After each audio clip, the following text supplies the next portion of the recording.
An infant death, and authorities investigate a creek contamination that led to a fish kill in southwest Missouri.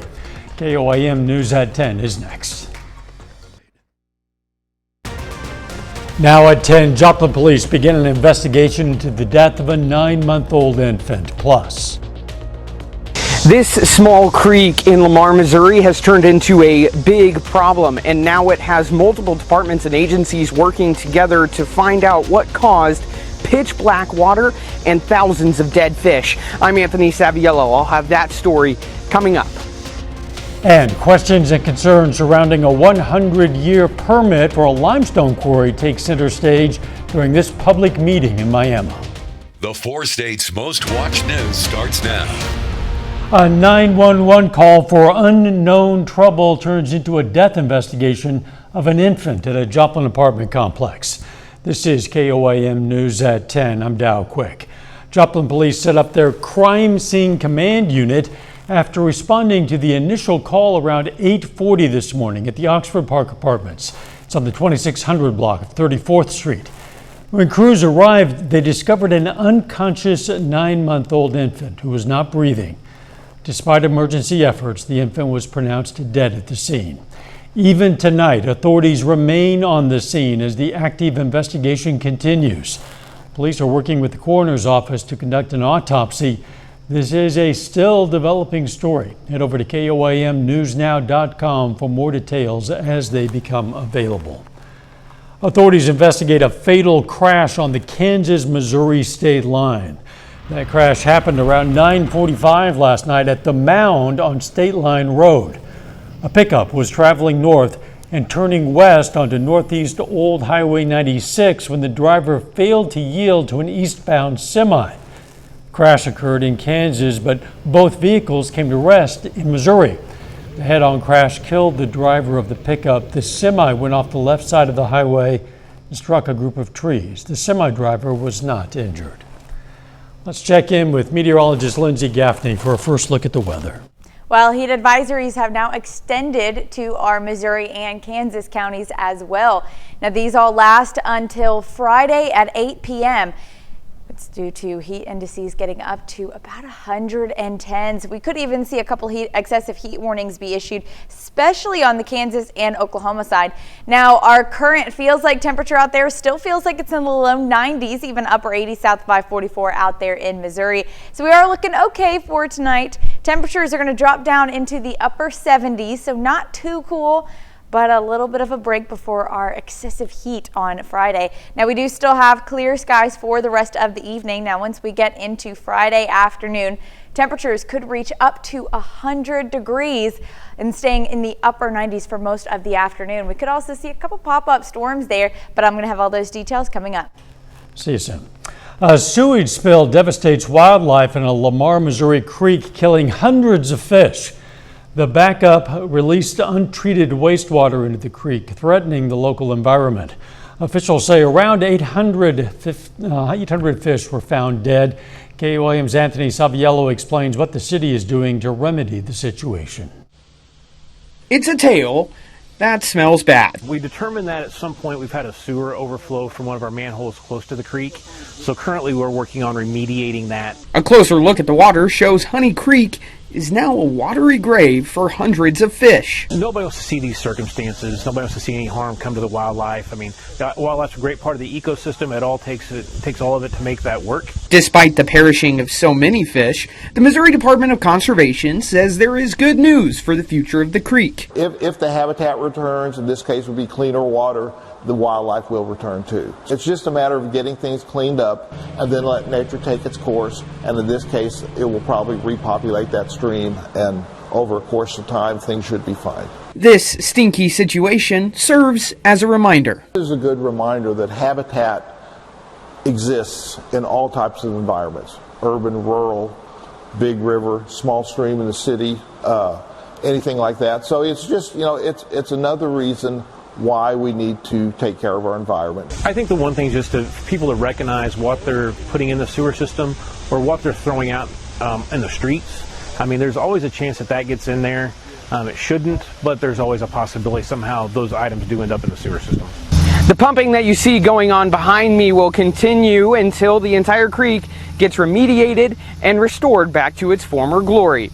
In Lamar, Missouri, Anthony Saviello, KOAM News. The Missouri Department of Natural Resources says it's conducting its own investigation. Lamar City officials are asking people to stay out of Honey Creek until further notice. The Oklahoma Department of Mines this afternoon held a public meeting for the proposed limestone quarry permit in the Miami area. Mid-State Materials is seeking a 100-year permit to mine the land 1 mile north of Highway 10 near Spring River. Some Miami citizens are concerned about the impact on air and water quality and about potential use of explosives. I feel we came in with a plan to kind of just have everything lined out and then to listen and kind of go down the list. And I feel that while some things were addressed, most were not. I'm really hoping that with the comment letter that they're supposed to supply back, that more of our issues will be addressed. The Oklahoma Department of Mines will compile the comments and questions and will make them available at a later date. Joplin's new director of homelessness response is already working on change less than a month into the job. The Regional Commission on Homelessness, the City of Joplin, and the Joplin Homeless Coalition have selected Eric Argenbright for the role. The position comes after the City of Joplin commissioned a study called the Community Plan to Address Homelessness. It provided recommendations that would help local efforts to mitigate the effects of homelessness. Everybody and anybody who has an interest in ending homelessness, even just, anyone there who just is trying to figure out any way that they can, what can I do in order to help address this? That's the homeless system. And so that's what we're trying to really kind of get settled and try to get, a good handle on. For community members interested in getting involved, Argenbright encouraged them to join one of their monthly coalition meetings. That next meeting is scheduled for this coming Monday. You can find more information on our website, koamnewsnow.com. Project Homeless was in action today at the Joplin Salvation Army office. It's a one-stop shop of sorts for people experiencing homelessness to get information and resources for help. Resources like legal aid, housing assistance, and medical checks are available.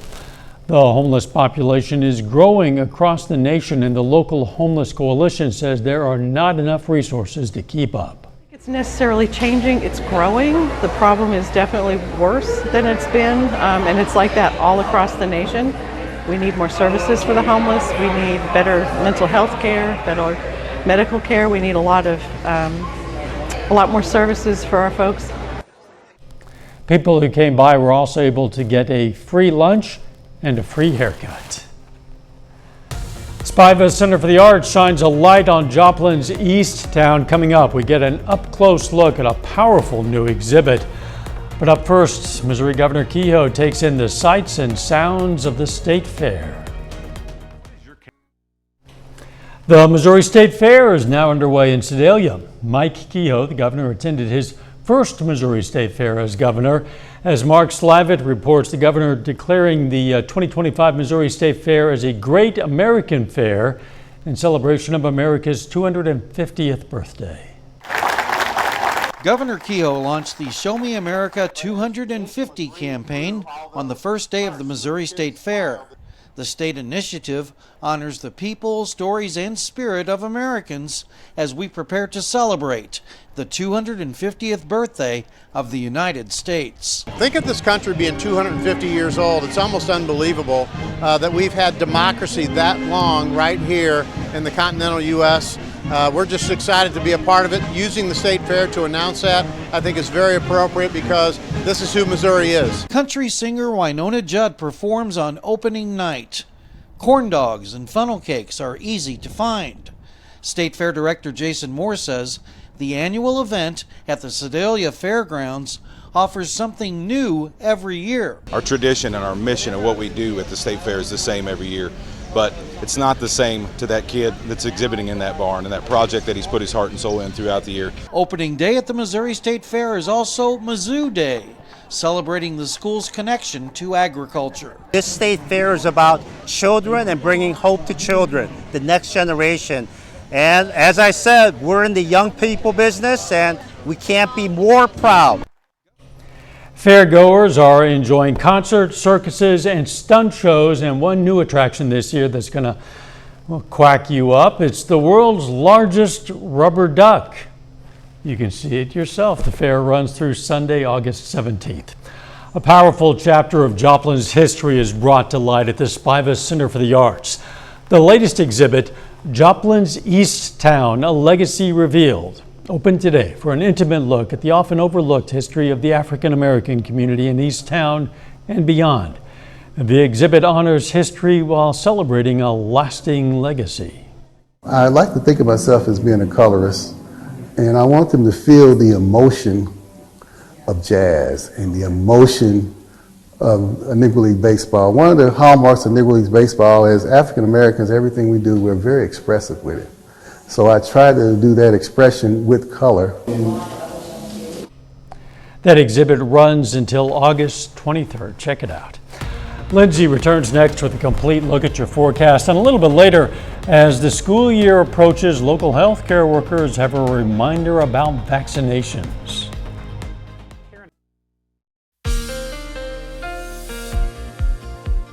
Heat advisories have been issued for all of our counties now in Missouri and Kansas, and that just means that we're going to see extreme heat through the day on Friday. This lasts until 8 p.m. Now, we do have a couple of lucky counties not quite in our heat advisory just yet out there in Arkansas and Oklahoma. Now, these could be extended until Saturday. We do still have some pretty high heat indices through the afternoon on Saturday, but then it starts to come back down.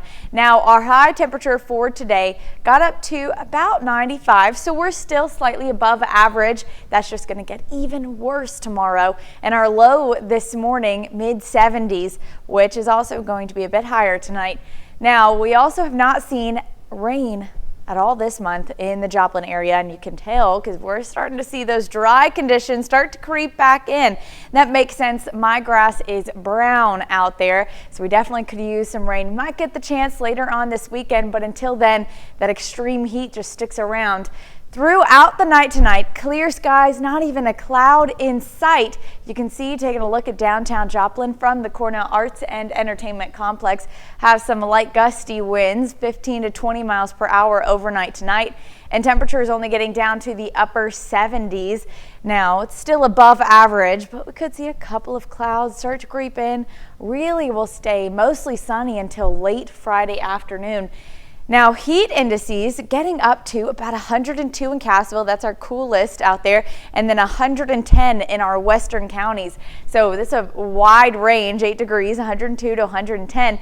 The rest of us falling somewhere in between that, 106 in Joplin, 108 in Pittsburgh, Girard, 109 out there in Parsons, and 108 Oswego, Welsh. So seeing some pretty high heat indices. That could lead to excessive heat warnings because we're in this range of seeing heat exhaustion likely and heat stroke possible, anything above 105, which most of us along the Kansas-Missouri border and out towards the west are going to see heat indices above 105. Now, luckily, it's only for one day. We're going to start to cool back down on Saturday. Clouds do move back in. Friday could see an isolated shower or two in southeastern Kansas as it moves in. Now, these may not even touch the surface as they push in. They're really dissipating. Could make it all the way out to Parsons and Chanute, but not likely to make it out to the Pittsburgh area or Joplin. But we will see some clouds for the afternoon and then into Saturday. Now, Saturday morning is when we're more likely going to see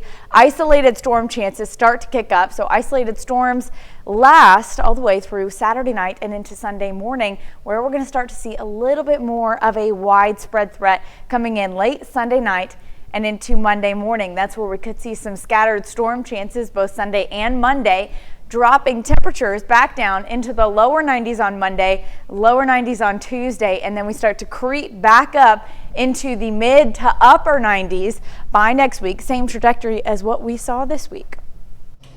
Lindsay, thanks. As the new school year approaches, local health experts remind parents and college students about the importance of vaccines. The specific requirements vary from state to state. The Cherokee County Health Department says these shots could help protect students and the local community. Vaccines are recommended and required in the state of Kansas unless you have specific exemptions for children to attend schools. We give what they need at that time, so what they're missing and what's recommended, that's what we give. So, and the parents have a choice also to determine which ones that they want to have at that time too, if they are not wanting to get the complete series at that time as well. We recommend that they have the complete series at that time. Kansas has a program called Vaccines for Children that allows kids to be vaccinated free of charge. The school year begins this month for families in Missouri, and the State Highway Patrol wants to make sure everyone stays safe. In 2024, 7 people were killed and 345 injured in crashes involving school buses. In Missouri last year, a total of 843 crashes involved school buses. Troopers made a list of safety tips for parents, kids, and motorists ahead of the school year. Tips cover everything from staying alert while crossing the street to encouraging parents to have safety talks with their children and much more. For a full list of back-to-school safety tips and information, just head over to KOAMnewsnow.com.